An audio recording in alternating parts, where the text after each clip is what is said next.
여러분 이제 큰 승리 이후에 아나운서가 운동선수의 경우는 소감을 묻죠. 제가 젊었을 때는 이제 대통령 각하의 은덕 아래, 지금도 북한에서는 위원장 동무의 은혜와 이렇게 해서 금메달 땄다고 하듯이 첫 소감이 누구를 언급하느냐가 중요하죠. 제가 대학생 때일 겁니다. 아마 이제 홍수환 권투 선수라고 남아프리카 가갖고 챔피언 결정전에 당시는 이제 권투가 최고의 인기 종목이었으니까 3번인가 4번 다운됐지만 일어나서 KO로 승리를 한 다음에 인터뷰의 처음 마디가 엄마를 찾은 것입니다. 나 챔피언 먹었다고. 그러니까 이제 그런 영광의 시간이 다가왔을 때 누구를 먼저 찾고 언급하느냐는 이제 상당히 그 대상의 중요성을 생각할 수 있죠. 예수님이 부활하신 다음에 물론 이제 어떤 말씀을 전했느냐, 누구를 만났느냐, 이건 대단히 중요한 바입니다. 그래서 세 여인들이 이제 무덤가에 갔다가 먼저는 천사를 만나고 예수님의 메시지를 전해 듣습니다. 그 17절이 그 내용인데 이 천사가 이 세 여인에게 한 말씀 우리 같이 읽겠습니다. 시작. 가서 그의 제자들과 베드로에게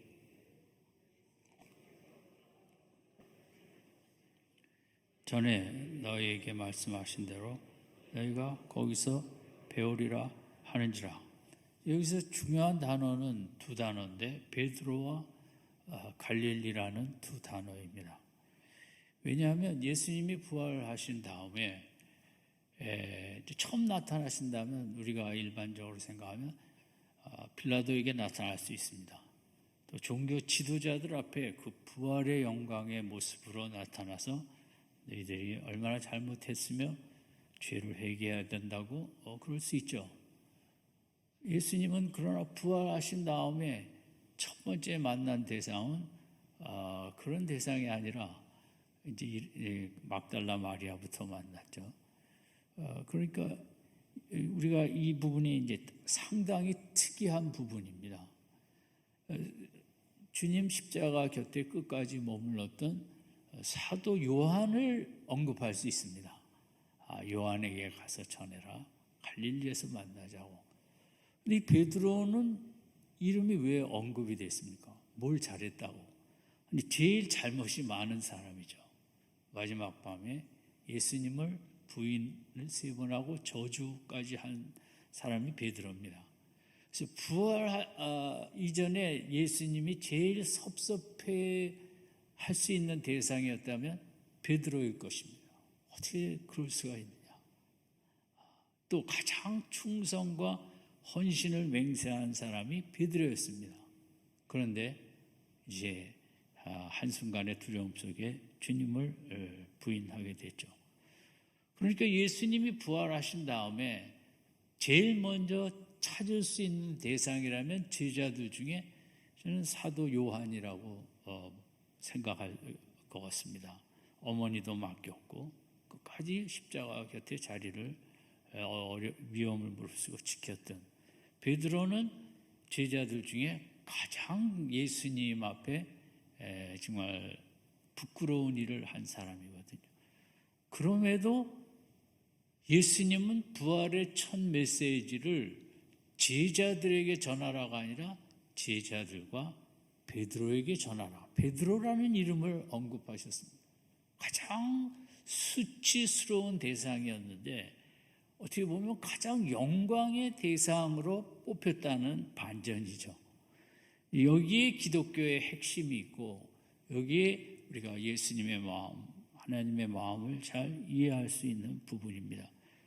베드로라는 이름은 절대 언급할 필요가 없는 상황에서 이제 언급이 됐기 때문인 것입니다. 그래서 베드로 이름을 언급한 의미, 주보에 있는 대로 1번 같이 읽겠습니다. 전혀 의도적이 아닌 돌발적으로 잘못한 자를 이해하신다. 베드로는 중심은 주님을 누구보다 사랑하고 헌신하고 충성했습니다. 근데 인간이 그렇듯이 돌발적인 상황에서 갑자기 말이 헛나갈 수도 있고 내 마음과 다른 언어가 이렇게 나갈 수도 있습니다. 저도 신호등을 잘 지키려고 애를 쓰는데 어떨 때는 노란불이면 서야 되는데 지나가 버립니다. 그게 그 몇 초가 대단하다고. 그러니까 우리 사람이 하지 말아야 하는데도 한순간 돌발성에 의해서 법을 위반하게 되죠. 우리가 죄를 짓는 것도 부부간에든 부모 자식 간에든 마음은 그렇지 않은데 조금 쌓여 있어서 그랬는지 마음과 다른 좀 거친 언어를 행사하게 되죠. 상대방은 언어 때문에 섭섭하지만 나는 내 마음은 이게 아닌데 말이 잘못 나갔네. 이제는 의도적인 죄가 있고 그런 돌발적인 그런 죄라 그럴까 그런 행동이 이제 나눌 수 있습니다.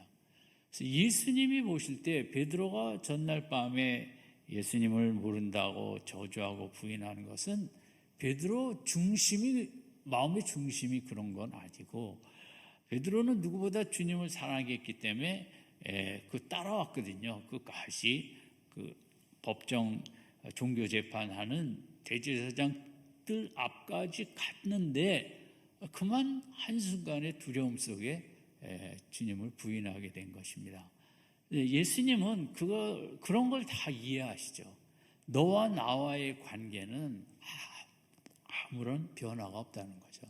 그렇게 공개적으로 부인하고 저주했지만 그것은 네 중심이 아니고 네가 두려운 분위기에 그냥 한순간에 튀쳐나온 그런 것이다. 질문하니까 한 번 한 마리, 두 번, 세 번 나왔던 거죠. 그래서 우리가 인간관계는 참 말 한마디 잘못하면 깨어지기도 하고 거슬러지기도 하지만 주님 앞에 우리가 좀 부끄러울 때도 있고 좀 죄송하고 송구스럽고 수치스러운 행동과 언어를 할 때가 있죠. 그런 마음과 생각을 품을 때도 있죠. 그럴 때 우리가 주님 죄송합니다. 회개만 하면 되지. 주님이 보실 때 너와 나와의 관계는 아무렇지도 않다. 괜찮아. 이 말은 이 베드로 제자들과 베드로에게 가서 전하라는 것은 주님이 베드로를 이전처럼 그냥 사랑스럽게 대하신다는 거거든요. 2번 같이 읽죠. 시작. 주님을 가장 필요로 하는 사람을 찾으시죠.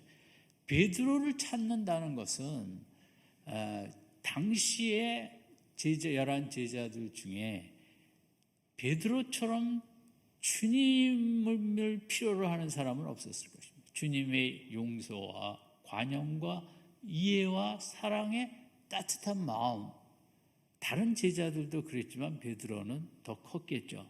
그래서 주님이 베드로에게 가서 당신 이름을 언급하셨다는 것은 그만큼 베드로가 주님을 누구보다 필요로 하는 주님의 그 따뜻함이 필요로 하는 걸 아시기 때문에 이렇게 베드로 이름을 언급한 거죠. 오늘도 마찬가지입니다. 주님은 이 세상을 보시면서 누가 나를 가장 제일 필요로 하는가 그거를 보고 계십니다. 얼마나 헌신하고 얼마나 충성하고 주의 일을 했고 목사고 이런 걸 보는 것은 아닙니다. 정말 나를 이렇게 필요로 하는구나 그걸 보시길 원하시고 나를 필요로 하는 자에게 주님은 크신 임재와 은혜와 영광으로 채워주시는 것입니다. 그래서 신앙생활은 결국 내 힘으로 실수도 허물도 잘못도 많고 여러 가지로 연약한데 주님을 필요로 하고 주님을 찾는 게 신앙생활이거든요. 그래서 주님이 제일 우리를 보실 때 핵심으로 보시는 부분은 얼마나 나를 필요로 하는가. 이 한 주간도 일주일 내내 저는 주님이 꼭 제 곁에 있어야 됩니다. 주님 없이는 감당할 수 없습니다. 주님 저와 동행해야 됩니다. 주님이 가장 제 인생에 필요한 분이십니다. 대상이십니다. 그런 고백으로 주님을 꼭 붙잡아 함께 동행하는 한 주간이 되시기를 바랍니다. 세 번째가 질죠. 가장 마음이 힘든 자를 찾으셨다. 가장 당시 마음이 무거운 자는 누구였을까요? 아마 당시 세계적으로 봐도 제일 마음에 눌린 자는 베드로였을 것입니다. 왜 내가 그렇게 했을까? 정말 살고 싶은 마음도 없었겠죠. 너무 마음이 힘들고 무겁기 때문에. 주님은 또 베드로를 이름을 언급한 것을 통해서 그렇게 힘든 자를 찾아오기를 기뻐하시고 마음이 무거운 자를 찾아오셔서 짐을 벗겨주시길 원하는 게 이 베드로를 찾는 의미예요. 그래서 이것은 마태, 누가, 요한에는 베드로라는 이름이 안 써 있거든요. 근데 마가복음은 이제 베드로가 마가에게 쓰게 해서 쓴 책으로들 이제 알고 있죠. 기독교 역사 속에. 베드로는 이것을 잊을 수가 없는 거죠. 부활하셨는데 첫 번 주님의 언급이 내 이름이었다. 나를 찾았다. 나는 가장 자격이 없는 자고 나 같은 제자는 버림받아 마땅한데 내 이름부터 부르고 나를 만나자고 했다. 그냥 제자들 만나자고 한 게 아니라 제자들과 베드로에게 가서 만나자고 얘기를 하라고 그랬거든요. 그러니까 베드로 평생을 붙잡은 게 이 16장 7절이라고도 할 수 있습니다. 어떤 분은 성경에서 가장 은혜스러운 절을 꼽으라면 자기는 이 마가복음 16장 7절을 뽑겠다. 왜냐하면 여기서 그 베드로라는 이름을 부르신 주님의 마음은 이게 기독교의 본질이고 이게 하나님의 마음이고 이게 성경의 핵심이라는 거죠. 가장 부르지 말아야 될 대상인데 부활하시자마자 다른 때 언급한 게 아니라 어떻게 부활하신 후에 처음 전하는 메시지에 가장 그 마음이 무겁고 수치스럽고 주님의 위로가 필요한 베드로의 이름이 언급됐다는 것보다 은혜는 없다. 그게 또 오늘 우리들의 모습입니다. 하는 주님은 마음이 무거운 자들을 찾으시고 어떻게 해서든지 베드로 이름을 언급한 것처럼 우리 마음을 가볍게 해주시는 거죠. 네 번째가 같이 읽죠. 시작. 주님은 항상 우리의 부족한, 저 혼자 읽지 말고 같이 읽겠습니다. 시작. 주님은, 아니 제가 잘못했나 봐요.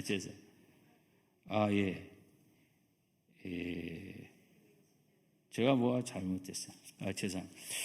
주님은 여기서 시몬이라는 이름 대신 베드로라고 그랬어요. 성경에는 복음서에 시몬이라고도 나오고 어떤 때는 시몬 베드로로도 나오고 그다음에 베드로로도 나옵니다. 시몬은 그 베드로의 육신적인 타고난 이름이었고 육신적인 성정을 상징하는 거죠. 불같고 자신감이 넘치고 용기 있고 대담.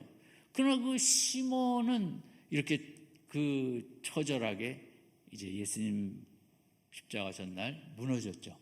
그러나 누가복음 5장에 예수님은 그 시몬을 이름을 베드로로 앞으로 바꿔주겠다 그랬습니다. 너는 너무 흔들리고 감정에 쌓여 사니까 흔들리지 않는 반석 같은 베드로로 이름을 바꿔주겠다고 그랬거든요. 그러니까 여기서 베드로에게 가서 전하라. 그 시몬에게 가서 전하라는 말이 맞죠. 실수투성이다. 그렇게 큰 실족을 한 건 시몬이니까. 근데 주님은 그 시몬이라고 그러지 아니하고 베드로, 반석으로 보십니다. 그래서 주님은 이렇게 큰 실수를 한 사람이지만 그 실수 쪽을 보지 아니하시고 이 인생이 앞으로 변해서 영광스러운 모습을 낼 미래의 반석의 모습, 베드로의 모습으로 보시기 때문에 여기서 호칭을 베드로라고 한 거죠. 주님은 오늘도 마찬가지입니다. 우리가 지금까지 어떤 허물이 많았든 그걸 보진 않으십니다. 우리의 앞으로 미래를 보시면서 우리가 베드로 같은 반석이 될 영광의 모습을 보면서 우리를 인도하고 가시지, 우리가 때로 실수를 했다고 주님은 시몬아 이렇게 부르지 않는 모습을 통해 우리의 과거는 회개하면 끝나는 거고, 주님의 초점은 항상 우리의 잘못한 실수의 과거가 아니라 우리의 소망이 넘치고 영광스러운 미래의 시선을 맞추시고 미래의 소망을 가지시고 미래를 보시면서 우리를 인도하여 가시는 줄로 믿습니다. 여기에 그 베드로라는 말은 나는 네 과거를 보지 않겠다는 거죠. 네가 앞으로 반석같이 살아갈 그 모습을 본다는 거죠, 주님은. 그래서 이 상황을 통해서 이제 베드로에게는 말할 수 없는 큰 인생 다 죽었다 살아난 거죠, 베드로에게 있어서는.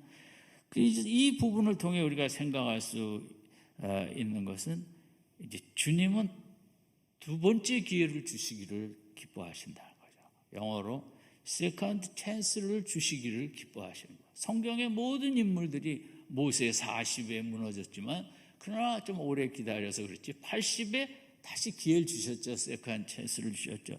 그래서 광야 백성들도 주님이 얼마나 다 버리려고 그랬죠. 그러다 또 기회를 주시고 또 주시고, 그래서 라합 기생이라는 그런 참 치욕의 삶도 살았지만 그가 여리고 성에서 그 파수꾼들, 정탐꾼들을 보호함으로 말미암아 위대한 세컨드 찬스를 주셨죠. 그건 탕자가 뭘 잘했습니까?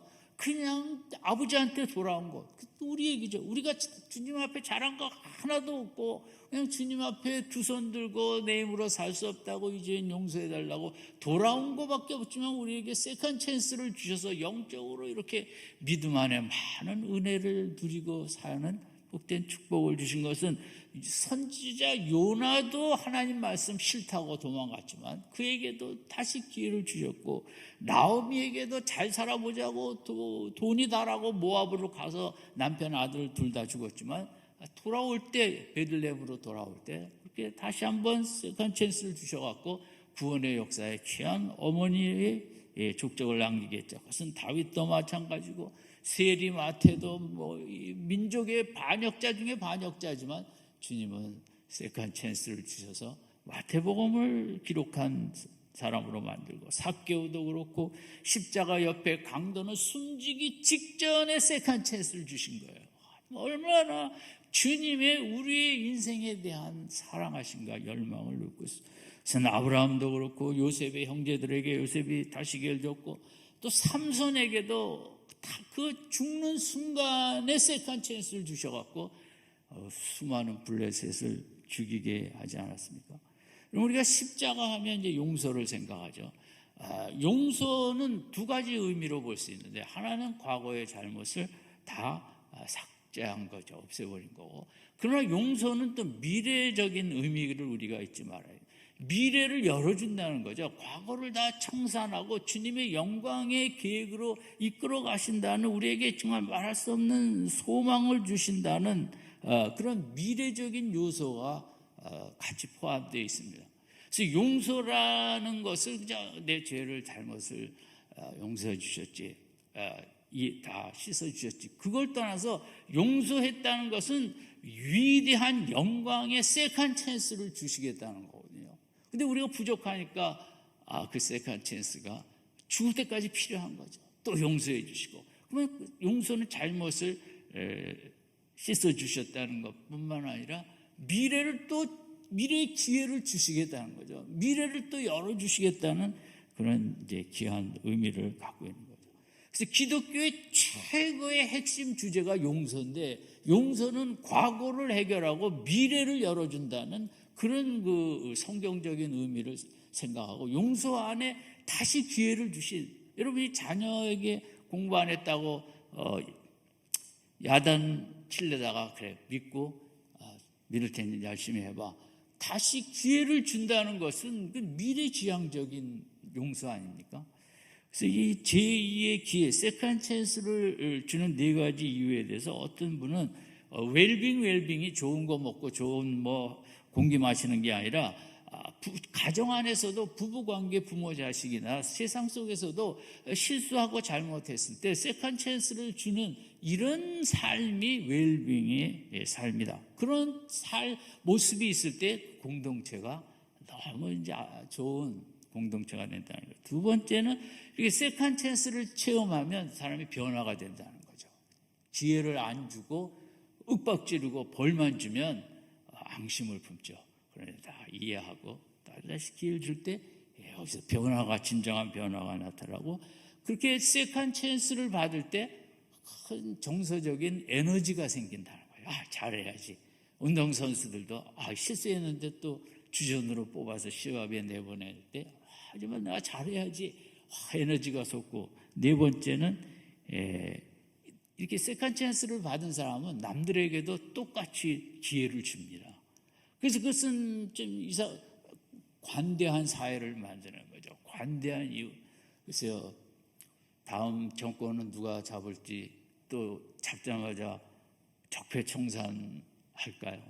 그거 좀 그만하고 제가 볼 때는 여태까지 다가온 거 다 용서하고 세컨 찬스를 주는, 그래서 상대방 정당에서도 좋은 인물을 쓰는 우리나라가 관대하고 정말 좋은 일꾼이 필요하잖아요. 저는 다들 그 전문가들은 더 그런 얘기를 하시는데, 예리한 일꾼, 좀 더 방역 대책도 중요하지만 백신 확보에도 신경을 썼어야죠. 정책도 좀 더 폭넓은 사람들이 모여서 좋은 정책을 세워야지, 정책 하나 잘못되니까 그냥 부동산으로 온 나라가 너무 마음이 아프지 않습니까? 어찌됐든 집권했다고 자기네만 다 하는 게 아니라 인재를 골고루 다 기회를 주는, 그래서 좋은 나라를 세워가야 되는 게 다음 정권에서는 좀 있었으면 싶습니다. 어쨌든 이 기회를 준다는 것, 제2의 기회를 주는 것은 성경에도 이렇듯이 세상에도 훌륭한 운동선수 전부 다 대개는 그렇죠. 마이클 조단도 그렇고 정치가인 아브라함 링컨도 그의 경우에는 이제 그 세컨 찬스를 자기에게 줄 알아야 돼요. 열 몇 번씩 선거에 낙선했지만 굴하지 않고 나는 나에게 또 기회를 줄 거야, 또 도전할 거야. 에디슨이 9천 몇 번 이렇게 시험했지만 안 돼서 10,000번쯤에 성공한 것도 있잖아요. 그건 자기에게 끊임없는 기회를 준 거예요. 그게 중요해요. 난 틀렸어. 이게 뭐야? 이거 했는데도 안 돼. 이러는 게 아니라 우리가 성경적으로 볼 때 내가 나에게 자꾸 세컨 찬스를 주면서 해봐, 또 해봐, 또 일어나봐, 할 수 있어. 주님이 계시잖아. 그리고 나에게 세컨 찬스를 주는 사람이 남에게도 그런 기회를 관대하게 더 줄 수 있는 거죠. 세 번, 세컨 찬스는 나에게도 주고 남에게도 주고 하나님에게도 드려야 돼요. 하나님께서 일할 수 있도록 하나님은 기다리시거든요. 나에게는 왜 세컨 찬스를 안 주나? 내가 널 위해서 좋은 일 하고 싶은데. 우리가 맡기에는 하나님께 그 세컨 찬스를 드린다는 게 기도예요. 부탁이고. 하나님 기회를 드립니다. 좀 도와주세요. 하나님은 기뻐하시죠. 그래서 나에게도 주고 남에게도 주고, 이 세컨 찬스를 세 번째 누구에게도 드린다? 하나님에게도 자꾸 드리세요. 그 하나님이 기뻐하세요. 도대체 찬스를 안 드리니까 하나님이 이 일은 하시고 싶으신데 할 수가 없는 거예요. 이 한 주간 아무쪼록 나에게도 자꾸 세컨 찬스를 주고, 아내에게도 남편에게도 자녀들에게도 사회에 나가서도 자꾸 주고. 왜냐하면 모든 인간들이 실수와 결점과 허점과 잘못들이 많거든요. 그때마다 벌 줘야 되고 이러면 너무 피곤한 거죠. 기회를 다시 주는. 세 가지 정리합니다. 세컨 찬스를 첫 번째 누구한테 줘요? 나에게. 좀 크게 합시다. 누구요? 나. 두 번째 남에게, 남편에게 좀 주세요. 그러지 마시고 늘. 세 번째 누구예요? 하나님에게 세컨 찬스를 자꾸 주세요. 그래 하나님이 일하시는 인생이 돼야지 내가 뭐 이래봐야 한계가 있어요. 벼룩이 떼어봤자 거기 하나님이 일하시도록 해야지. 어떤 사람이 불행일기를 썼대요. 자기 날마다 당한 불행. 자기에게 무슨 기회를 줬냐면 불행한 걸 자꾸 오늘도 속상한 거.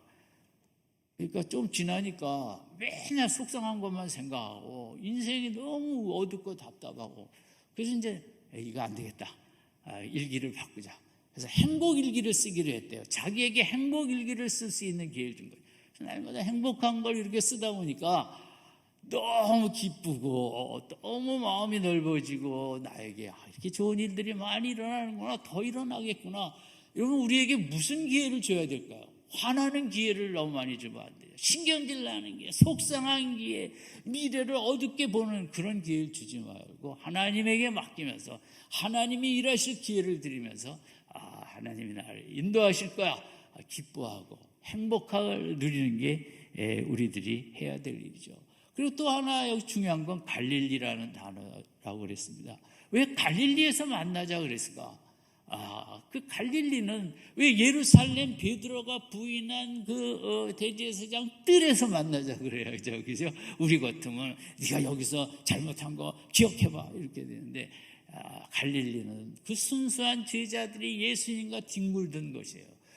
배운 것 많지 않지만 그저 주님이 좋아 모든 걸 뒤로 하고 그저 주님만 따라다니며 믿음은 없다고 맨날 혼났지만 그래도 따라다니고 같이 정리하고 일하고 듣고 뭐 사람들 순서대로 세우고 예수님은 제자들의 그 전날 밤 실수를 생각하지 아니하시고 그 갈릴리에서 3년 동안 사랑으로 하나가 되어서 뒹굴뒹굴 하던 그것만 기억하시는 거예요. 그래서 우리가 다시 그런 갈릴리의 그런 마음으로 새 출발하자는 거죠.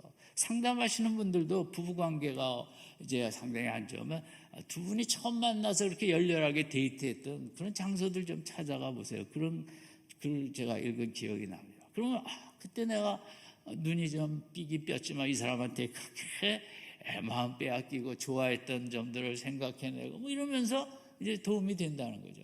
예수님은 이제 우리가 생각할 때 우리들이 예수님한테 부족했던 부분이 많잖아요. 또 냉랭하게 했던 시간들도 예수님은 딱 그런 것만 기억하실 거야. 나를 별로 안 좋아하실 거야.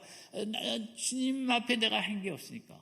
우리는 인간적으로 그렇게 생각하는데 주님은 그렇지 아니하시고 우리와의 관계 속에 우리가 그렇게 뜨거웠던 성령을 처음 받고 불 받아갖고 어쩔 줄 모르고 막 뜨겁던 주님은 그런 때를 기억하시면서 우리로 그 주저앉을 때마다 거기 앉아있지 말고 첫사랑의 언덕으로 가. 거기서 그때 했던 것처럼 다시 일어서는 거야. 그게 갈릴리의 의미예요. 여러분 우리가 주님 앞에 형식적으로 냉랭하게 신앙생활 했던 때도 있죠. 그런 거 생각하지 마시고 이 아침에 다시 돌아갑시다. 갈릴리 언덕으로 우리와 주님이 가장 뜨거웠던 그 관계의 언덕으로 돌아가서 새 출발하는 이 아침이 되시기를 바랍니다. 주님은 이 세상에서 가장 마음이 무겁고 나 같은 자는 살 필요도 없고 정말 이 주님은 가장 필요로 하지만 찾을 수도 없고 그런 자를 제일 찾으시고 그런 자를 오히려 와서 힘주시고 그것이 부활 후에 첫 번째 메시지가 기독교의 본질인 거죠. 기독교의 핵심인 거죠. 기독교는 뭐냐? 이런 그 자격 없는 자, 주님을 배반한 자를 제일 먼저 찾으시고 일으켜 세우는 주님의 예수님을 믿는 것이고 이것은 우리의 그런 형식, 우리가 가장 뜨거웠던 것만 기억하시는 주님의 마음, 우리가 다시 늘 거기서 새 출발하기를 원하는 그것이 기독교의 진리고 기독교의 핵심이고 본질이고 이 한 주간 여러분 베드로를 잊지 맙시다. 베드로를 찾으신다는데 왜 나를 안 찾아? 아멘. 우리가 주님 뭐 그렇게 저주 안 했잖아요. 우리가 베드로보다 나은 거죠. 베드로 생각하세요. 베드로를 찾으시더라. 나를 찾는다는 얘기죠. 그러니까 주님은 이렇게 힘든 인생길, 어려운 무거운 짐 지고 허덕이고 하는 주님은 오늘도 나를 찾으시고 나에게 힘 주시기를 원하시고, 우리가 마음만 열면 돼. 주님은 나를 그저 나와 뜨거웠을 때만 기억하고 그때로 돌아가기를 원하시는구나. 나 다시 한번 뜨거워져야겠다. 이런 마음으로 이 한 주간 베드로와 갈릴리라는 그 단어 속에 큰 은혜와 새 힘을 얻으시기를 주님의 이름으로 축원드립니다.